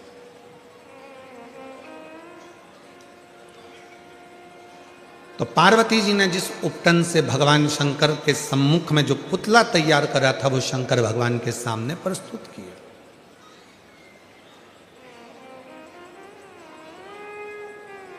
और जब वो पुतला देखा गया तो शिव जी ने उसकी परीक्षा ली। भगवान शंकर ने 3 परीक्षा विनायक की ली है, 3 परीक्षा। और आप सबके सम्मुख में है कि लोग कहते हैं भगवान शंकर ने उनके ही पुत्र का शीश काट दिया, उनके ही बेटे का सिर काट दिया, उनके ही बेटे का सिर काट दिया। सिर काटा नहीं है, भगवान शंकर ने जो मस्तिष्क था, जो बुद्धि थी, जो विवेक था, वो श्रेष्ठ नहीं है। इसलिए शिव जी ने उनको शीश काटना मतलब बुद्धि को हटा देना। जो गलत बुद्धि है, गलत विचार है, गलत सोच है, गलत दृष्टि है, उसको हटाकर श्रेष्ठ बुद्धि का निर्माण कर देना और बुद्धि के देवता भगवान श्री गणेश जी को प्रकट कर देना। ये मेरे शंकर भगवान ने कहा, ये मेरे शिव जी ने कहा, ये मेरे ओघड़दानी, मेरे भगवान देवाधिदेव महादेव भगवान शंकर ने किया, ये शिव ने। अच्छा, हनुमान चालीसा में एक लाइन आती है, आप लोग पढ़ते होंगे, अष्ट सिद्धि, बोलते जाओ, अष्ट सिद्धि नवनिधि के असबर दीन जानकी, राम रसायन तुमरे पासा सदा रहो रघुपति के। एक लाइन आई है, अष्ट सिद्धि नवनिधि के दाता। मतलब हनुमान जी महाराज को ये लाइन क्यों लिखी तुलसी मामा ने? लिखने का केवल एक कारण था, क्योंकि शंकर भगवान के अंश अवतार श्री हनुमान जी महाराज हैं और शंकर भगवान अष्ट सिद्धि नवनिधि सर्वबुद्धि के देने वाले हैं। जो अपने बेटे को भी बुद्धि दे देते हैं, वो संसार के हर जीव को कहीं ना कहीं बुद्धि प्रदान कर सकते हैं। अष्ट सिद्धि नवनिधि के दाता, असबर दीन जानकी माता, राम रसायन तुमरे पास सदा रहो रघुपति के, तुमरे भजन राम को पावे, जन्म जन्म के दुख बिसरावे। अष्ट सिद्धि नवनिधि के श्री शिव जी, भगवान शंकर। और वही भगवान शंकर, वही मेरे ओघड़दानी, वही मेरे शिव जी। पार्वती मैया ने देखा कि मेरे बेटे का सिर कट गया। जिसको मैंने तैयार करा था वो बेटे का सिर कट चुका है और ये बेटा है ही नहीं। अब मेरे बेटे का मस्तक कहां से आएगा, कौन लाएगा? शंकर भगवान के सामने पार्वती मैया हाथ जोड़कर बोली, आपने मेरे बेटे का सिर काटा है तो आप ही जोड़ोगे। और यही तो माता पार्वती जी सारे जगत को बताना चाहती हैं कि तुम्ही ने दर्द दिया है, तुम्ही दवा दो। उधर किसने दिया? बोलते जाओ, भगवान ने। तो भोजन कौन देगा? अरे बोलो जम के, भगवान। मेहनत किसको करना है? अपन को। परिश्रम अपने को करना है, मेहनत अपने को करना है, पर फल देगा। और इसका एक प्रसंग है, ये बक्सा चल रहा है, इसका एक प्रसंग है और बड़ा सुंदर सा एक प्रसंग आता है। एक मलुक नाम का एक लड़का था, उसका दोस्त शिव जी का बड़ा भगत था। शंकर भगवान के मंदिर में वो रोज जाता, रोज जल चढ़ाता, शिव जी की आराधना करता, साधना करता, भजन करता और ये दिन रात उस पर कटाक्ष करता,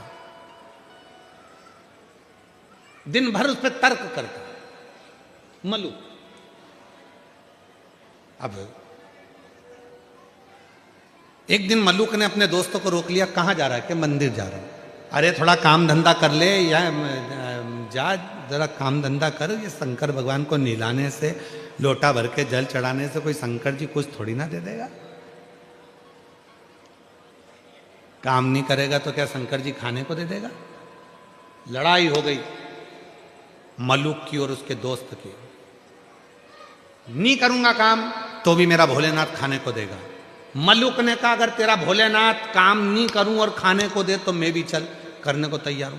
एक परीक्षा करूंगा, वन में जाकर बैठ जाऊंगा, देखूं तेरा भोलेनाथ मुझे खाने को देता है कि नहीं देता। अगर मेरे शंकर भगवान ने तुझे खाने को दे दिया तो काम मैं रोज एक लोटा जल चढ़ाने के लिए शंकर जी के मंदिर में जाऊंगा। और अगर तेरे शंकर भगवान ने मुझे खाने को नहीं दिया तो काम मैं मंदिर जाना छोड़ दूंगा, लोटा भर जल चढ़ाना छोड़ दूंगा। दोनों में झगड़ा हो गया, दोनों में लड़ाई हो गई। अब दोनों में झगड़ा हो गया और जो मलुक था वो लड़ झगड़ के जंगल में चले गया। जंगल में जाकर उसने विचार करा, जंगल में रहूंगा और कोई मुझे भोजन देकर चले गया तो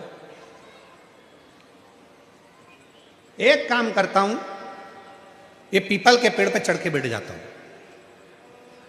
कोई आएगा भी नहीं, भोजन देगा भी नहीं, और भोजन नहीं मिलेगा तो मेरा दोस्त मंदिर जाना छोड़ देगा और मेरा झंझट मिट जाएगा, फिर मेरे साथ घूमेगा, एंजॉय करेगा।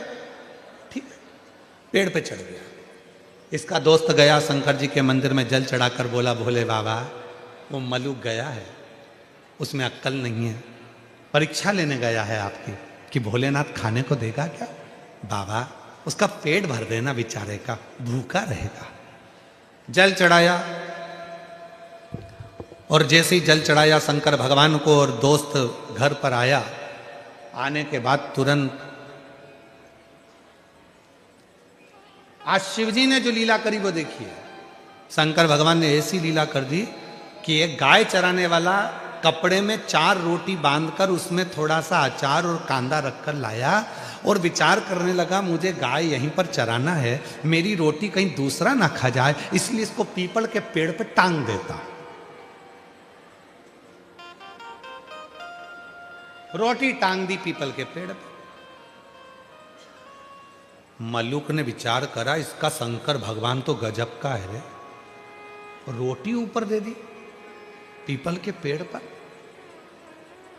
पर वो तो कह रहा था कि भगवान खिला कर जाता है, नहीं खाऊंगा, रोटी टंगी है, खा नहीं रहा। अब थोड़ा बहुत तो हाथ पैर खुद भी हिलाओ जी, खाने को ही तैयार नहीं। इसका दोस्त शाम के समय भगवान के मंदिर में जाकर, बाबा भोलेनाथ मेरा दोस्त भूखा होगा, उसको खाना खिला देना। शंकर भगवान ने डमरू का नाद करा, 4-6 डाकू घोड़े पे बैठकर धड़ धड़ धड़ धड़ आ गए पीपल के पेड़ के नीचे। जैसे ही थोड़ी देर उन डाकुओं ने आराम करा, उसमें से एक थोड़ा सा विश्राम करा। उसने कहा, सरदार बहुत भूख लग रही है, कहीं से माँ जगत जननी जगदम्बा खाना दे दे तो पेट भरा जाए। इतने में दूसरा बोला, अरे देखो पेड़ के ऊपर रोटी टंगी है, जल्दी उतारो खाते हैं। और जो पेड़ पे से रोटी उठाई और सबने मिलाकर खाने ही वाले थे। इतने में दूसरा बोला, एक भी रोटी मत खाना, ऊपर पुलिस वाला बैठा है, जरूर रोटियों में नींद की गोली मिलाई होगी और पकड़ा जाएंगे तो जूते खाएंगे, इसलिए ले जाकर ये बंद कर देगा, कारागार में डाल देगा, एक रोटी मत खाना। और सबने कहा करें क्या? सरदार ने कहा इसको नीचे उतारो। ये अपने को मूर्ख समझ रहा, नीचे उतारो, इसको नीचे उतारा, पेड़ से बांध दो, पेड़ से बांध दिया। सरदार क्या करें? सरदार बोला ये अपने को मूर्ख समझता है, नींद की गोली मिली, रोटी हमको खिला रहा है, एक काम करो इसकी रोटी इसी को खिलाओ। अब उसकी रोटी, अब वो समझा भगवान आएंगे खिलाने, उसको क्या मालूम था डाकू बन के आ गए। ले रोटी खाओ, के नहीं खाऊंगा। सरदार रोटी नहीं खा रहा, सरदार ने कहा मार मार के खिलाओ। दो ने इधर से दिया, दो ने उधर से दिया, मुंह में रोटी ठूस है, फिर मारे, फिर रोटी, फिर मारे, फिर रोटी, लाल नीला पीला कर कर रोटी खिलाकर और पूरे रस्सी खोल दिए और डाकू चले गए। ये शाम को पिटा पिटाया, दुचाया, कबाड़ खाने के कबाड़े जैसा। रास्ते में से लंगड़ाता जा रहा था, इसका दोस्त मंदिर से आ रहा था। उसने पूछा क्यों, भोलेनाथ जी मिले थे? इतने में मलुक बोला, तेरा भोलानाथ नहीं खाओ तो मारता भी था, नहीं खाओ तो मारता।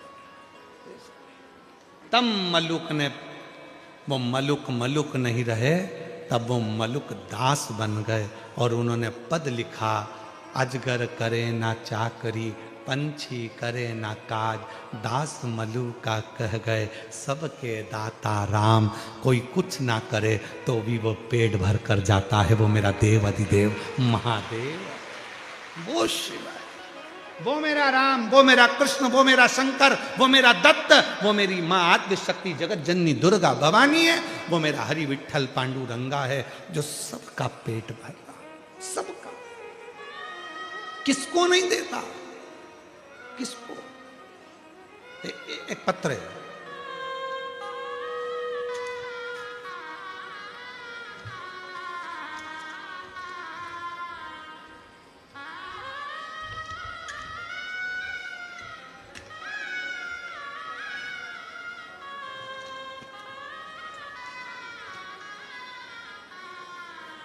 पहले एक बेटे का फोटो देखिए। इस बेटे का फोटो देखने के बाद फिर पत्र पढ़ते हैं। गुरुदेव, मैं एक नाथ गोरवे, गुरुदेव मैं नंदुरबार से हूँ। बाबा कृपा से ऐसी हुई गुरुदेव, 14/1/2024 के दिन मेरा लड़का और उसके दादाजी साथ में नंदुरबार शहर में गए थे। गाड़ी से जाते जाते सामने से एक पतंग का डोरा आ गया और पतंग के डोरे के कारण मेरा लड़का जो आगे बैठा था, उस डोरे से मेरे लड़के का गला कट गया। लड़के का गला कटा, डोरा लगते ही हम उसको तुरंत डॉक्टर के पास लेकर भागे। तब डॉक्टर ने उसको मृत घोषित कर दिया, मेरा लड़का मर गया। गुरुदेव, डॉक्टर के हिसाब से लड़का मर चुका और मरने के बाद हमने उसका जो क्रम था वो कर दिया। सारे घर के लोग बोले अब बच्चा नहीं। फिर डॉक्टर को दिखाया तो डॉक्टर ने कहा तुम कभी मां नहीं बन सकते, तुम मां नहीं बन पाओगे।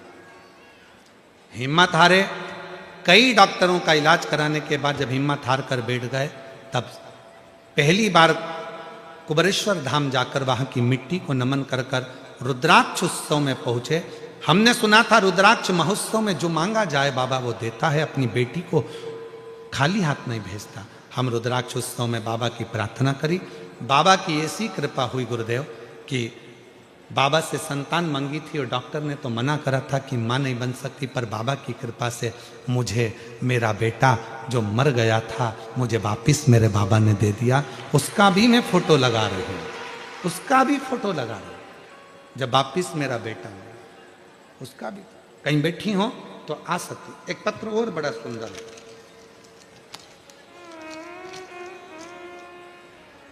सीमा पाल पति नरेश पाल यूपी के गाजीपुर से हैं।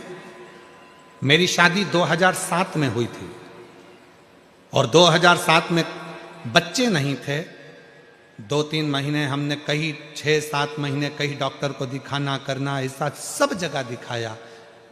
मैंने गाजीपुर, वाराणसी, मऊ, लखनऊ, राजस्थान, मुंबई, सूरत, जहाँ जहाँ लोग बताते थे वहाँ जाकर डॉक्टर को दिखाते थे, पर औलाद का सुख नहीं हुआ। 2007 में शादी हुई, 18 साल शादी को हो गए पर औलाद का सुख नहीं आया। तब 18 साल शादी के होने के बाद किसी एक पड़ोसन ने कहा, वो कुबरेश्वर धाम वाला बाबा कथा करता है, उसकी कथा टीवी पर आती है, आसन लगाकर सुनो और जब उठो तो आसन के नीचे की मिट्टी को गर्भ से लगा लो। मैंने तो आपको पहचानती नहीं थी, देखा नहीं था, टीवी पर कथा सुनी, आसन की मिट्टी को मैंने अपने उदर से लगाया। बाबा की ऐसी कृपा हुई, 18 साल के बाद मेरा गर्भ ठहरा और 19/4/2025 को मेरे घर में 18 साल के बाद औलाद हुई। मैं बाबा को प्रणाम करने के लिए, कहीं बैठे हो जिनके पत्र पढ़े हैं वो आ सकते हैं। 18 साल के बाद मेरे घर औलाद का आया। शिव किसको कहते हैं, शंकर किसको कहते हैं? आपके विश्वास को।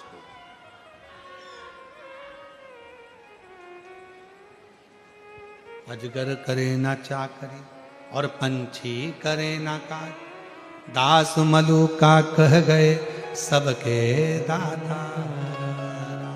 अर्थात उसने उदर दिया है, पेट वो भरेगा, पांव दिया है, पथ वो देगा, नयन दिए हैं, दर्शन वो देगा, श्रवण दिया है, सुनने की शक्ति वो देगा। और याद रखना, हमारे जीवन में आप और हमारा जन्म अगर संसार सागर में हुआ है और हम पूरी मेहनत कर रहे हैं, परिश्रम कर रहे हैं और खूब अच्छा विद्याध्ययन कर रहे हैं, खूब अच्छी शिक्षा ग्रहण कर रहे हैं, तो एक ना एक दिन मेरा भोले बाबा तुम्हारा हाथ पकड़कर तुम्हारी मंजिल जरूर देगा। ये निश्चित है, मंजिल जरूर।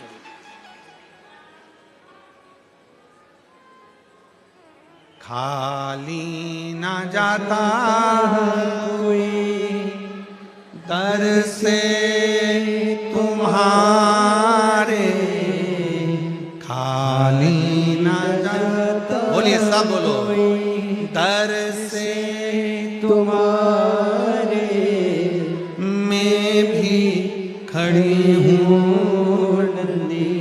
बागे फसारे, अपने हृदय से लगा लो,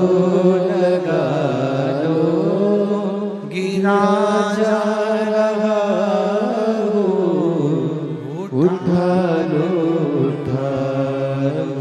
भोले अपने दर से, अब तो ना टालो, गिरी जा रही हूँ, उठा लो।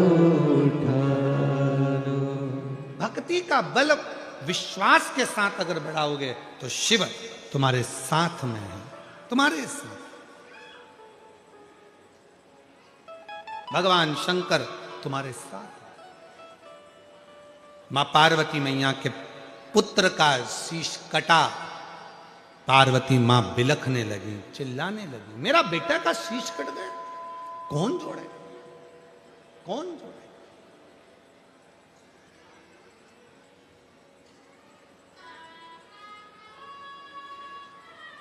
ओ मेरी सूरत की जीजियों, सूरत के मेरे जीजाओं,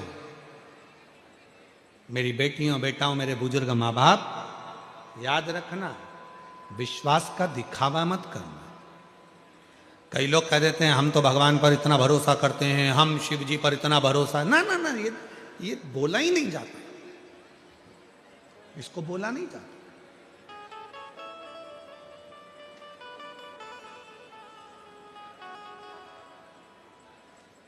कितने भरोसे के साथ बैठे हो, कथा होती है, पूरी होकर आरती होती है, आरती होने के बाद आप क्या करते हो, झुकते हो, मिट्टी को थोड़ा सा हाथ में लगाते हो, बाबा को प्रणाम करते हो, अपने हृदय से लगाकर उसको अपने दिल की बात कहते हो, अपने हृदय।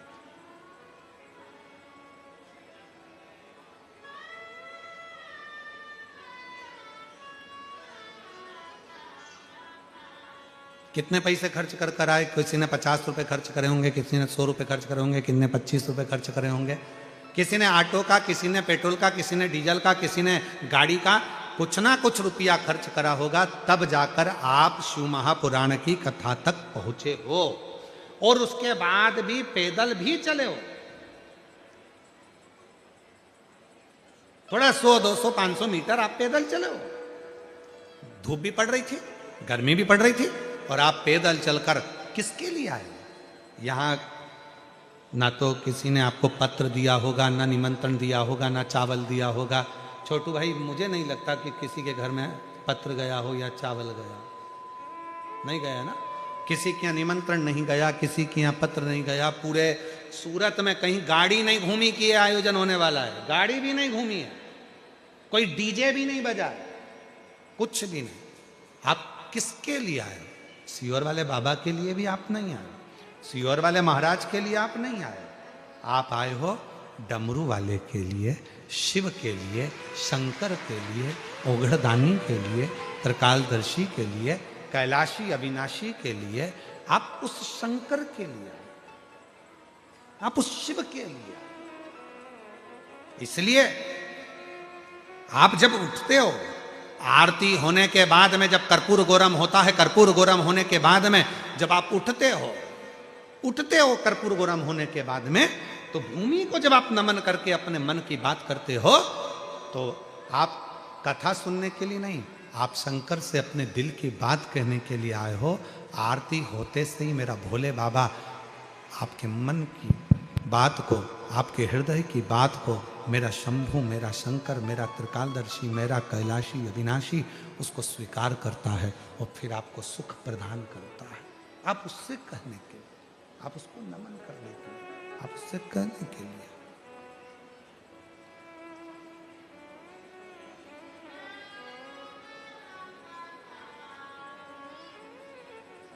उससे निवेदन करने के लिए।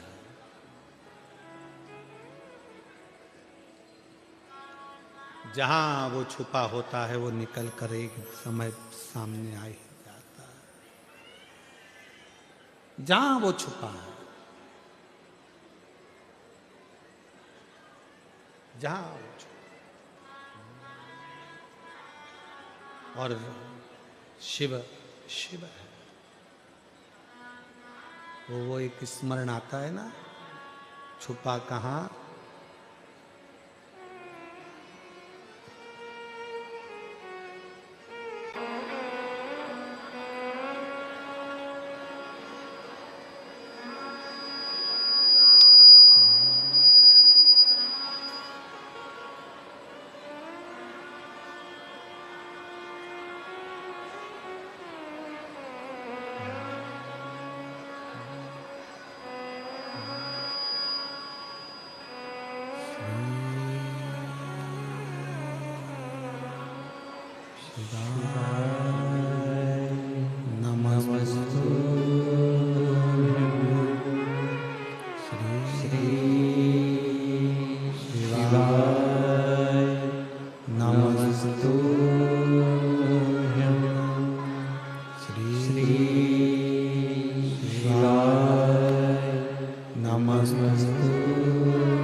सब दुख काटो।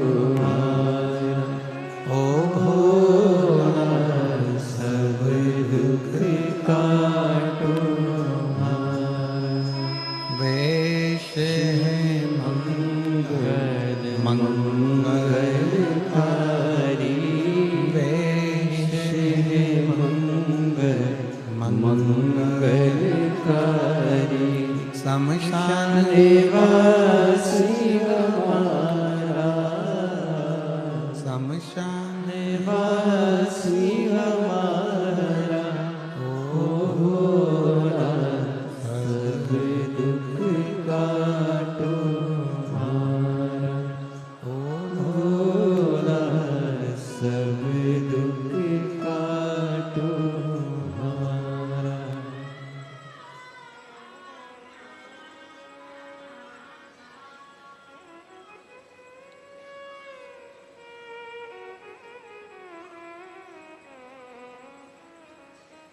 बाबा देवरिदेव महादेव भगवान शिव ओगड़दानी त्रिकालदर्शी कैलाशी विनाशी भगवान शंकर की पवित्र कथा कह रही है।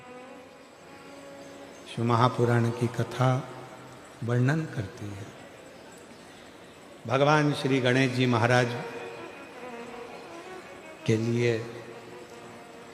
गजासुर का मस्तक बुलवाया गया और विनायक के धड़ पर उस शीश को लगाया गया।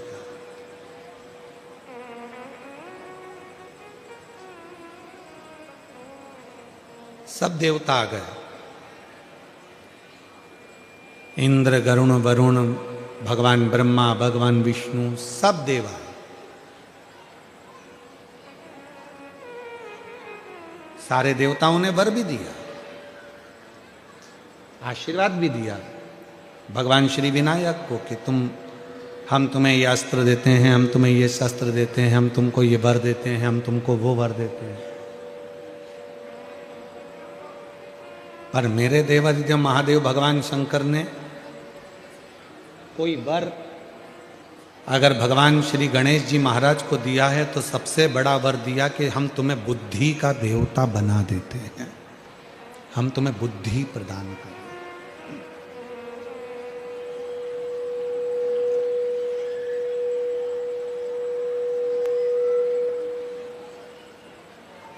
और दुनिया की सारी सिद्धियां व्यक्ति को तब प्राप्त होती है जब उसके पास में बुद्धि होती है।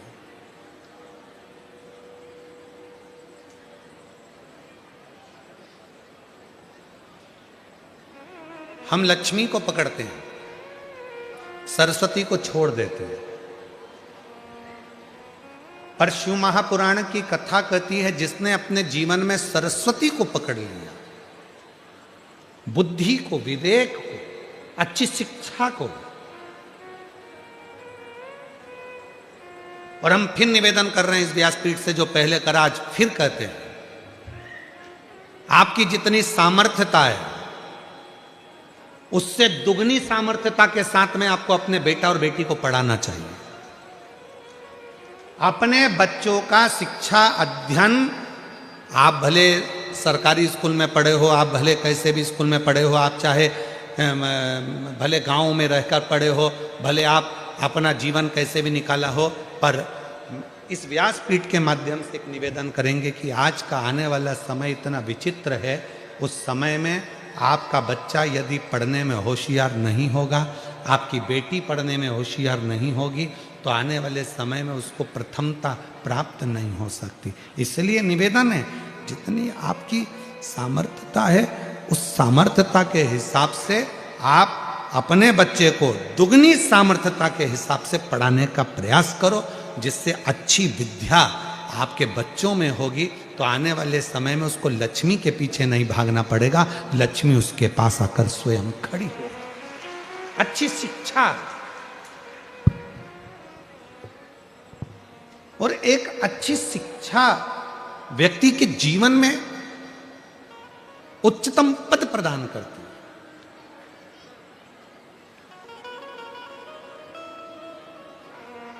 बहुत जरूरी है विवेक का होना, बुद्धि का होना है।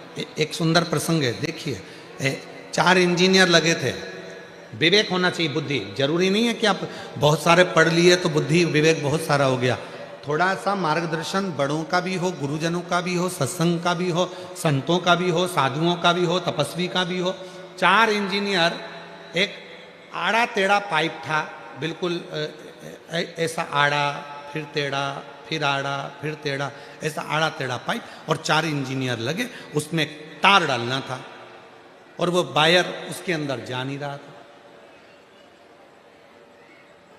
4 इंजीनियर लगे हैं, 12 दिन हो गए, पर वो वायर उस पाइप के अंदर नहीं गया।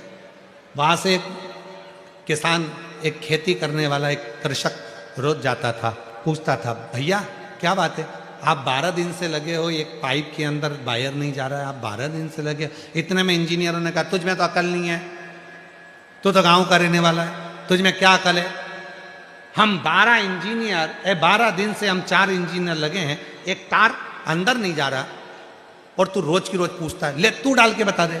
उसने कहा, इतना छोटा सा काम अब भी कर देता हूं।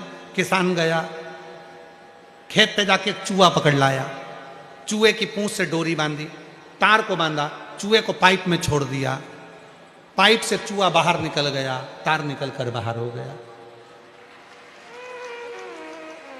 कोई जरूरी नहीं है कि बहुत पढ़ लोगे तो विद्वान बन जाओगे। जरूरी ये है कि अपने बुजुर्गों के साथ में, अपने बड़ों के साथ में, अपने मार्गदर्शकों के साथ में, विद्या अध्ययन करने के साथ में, पढ़ने के साथ में, थोड़ा थोड़ा अपने वृद्धों के पास में बैठकर, बड़ों के पास में बैठकर थोड़ा अन्य ज्ञान प्राप्त करना भी जरूरी, बहुत जरूरी।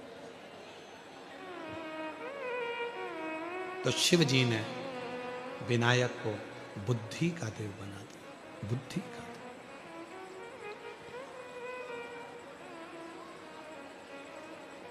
क्योंकि शिव भगवान शंकर के नजदीक में आने वाले को, शंकर के पास में आने वाले को, शंकर भगवान के करीब में आने वाले को सबसे पहले शंकर भगवान बुद्धि प्रदान करते हैं, बुद्धि देते हैं। और रिद्धि सिद्धि के दाता गजानन तुम्हें सबसे पहले हमारा नमस्कार रिद्धि सिद्धि के दाता गजानन तुम्हें सबसे पहले हमारा नमस्कार सबसे पहले हमारा नमस्कार रे, सबसे पहले हमारा नमस्कार रे, सबसे पहले हमारा नमस्कार रे, सबसे पहले हमारा नमस्कार रे। रिद्धि सिद्धि के दाता गजानन तुम्हें सबसे पहले हमारा नमस्कार। शिव के नजदीक में अगर कोई आ गया, क्या जरूरत थी माता पार्वती को भगवान विनायक को दरवाजे पर बिठाने की? जब उन्होंने उपटन से अपना पुत्र तैयार कर दिया था और माता चाहती तो अपना एक त्रिशूल उठाकर सामने रख देती। शिव जी समझ जाते कि पार्वती अंदर है और मुझे नहीं जाना है, पार्वती स्नान कर रही। क्या जरूरत पड़ी माता पार्वती को कि भगवान विनायक को दरवाजे पर खड़ा करा?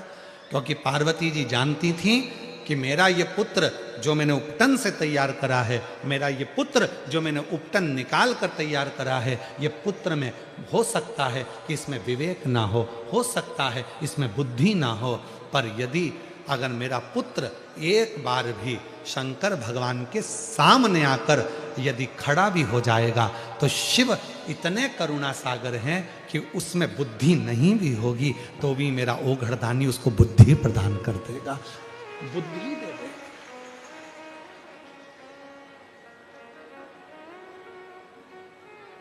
बस सामने जाए और उसको बुद्धि मिल जाए।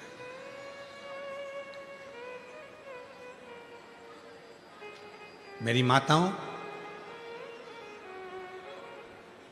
तुम्हारा बेटा भले कॉलेज पढ़ रहा हो, अच्छी एजुकेशन कर रहा हो, मेडिकल की पढ़ाई कर रहा हो, चाहे दुनिया की कोई पढ़ाई कर रहा हो, तुम्हारी बेटी चाहे अच्छे जॉब कर रही हो, अच्छी पढ़ाई कर रही हो, भले विदेश में रह रही हो चाहे अपने देश में रह रही हो, उसको एक बात जरूर कहना हो सकता है कि मेरा शरीर मैं जिंदा हूं जब तक तो तेरे साथ में हूं,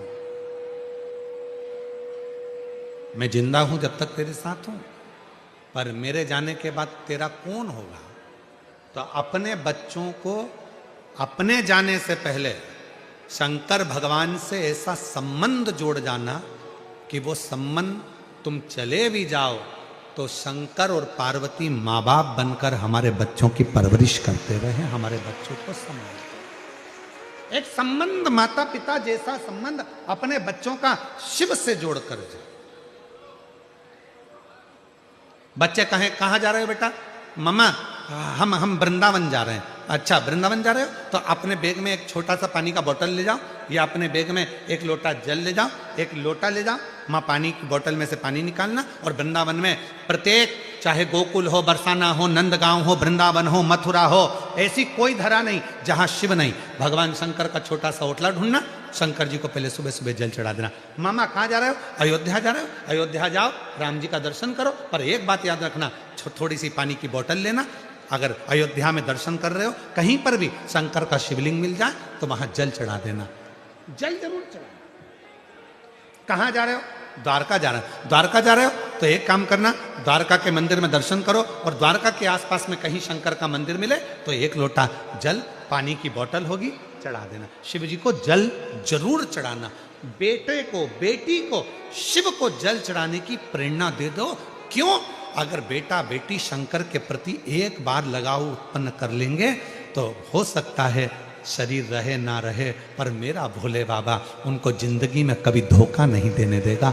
शिव उनको संभाल ले, शंकर उनको। और महादेव नमन चरणों में स्वीकार कीजिए, सबका किया है मेरा भी उद्धार कीजिए, उद्धार कीजिए, हे त्रिपुंडधारी, हे त्रिशूलधारी। दो चीजें मेरे शंकर भगवान देते हैं। जैसे ही कोई व्यक्ति शिव जी के मंदिर में पहुंचता है तो पहुंचते से शंकर भगवान उसको बुद्धि प्रदान कर देते हैं, और दूसरे नंबर पर जब वो शंकर भगवान पे चढ़े हुए जल का आचमन करता है, थोड़ा सा जल मुख में डालता है, तो शंकर भगवान अपनी जटा में विराजमान गंगा जी को उसके भीतर उतार कर उसको शीतलता प्रदान कर देते हैं, उसको निर्मलता दे देते, उसको शीतलता दे देते। ऐसे मेरे शिव है, ऐसे मेरे शंकर, ऐसे मेरे ओघड़ दानी, ऐसे मेरे शंभु।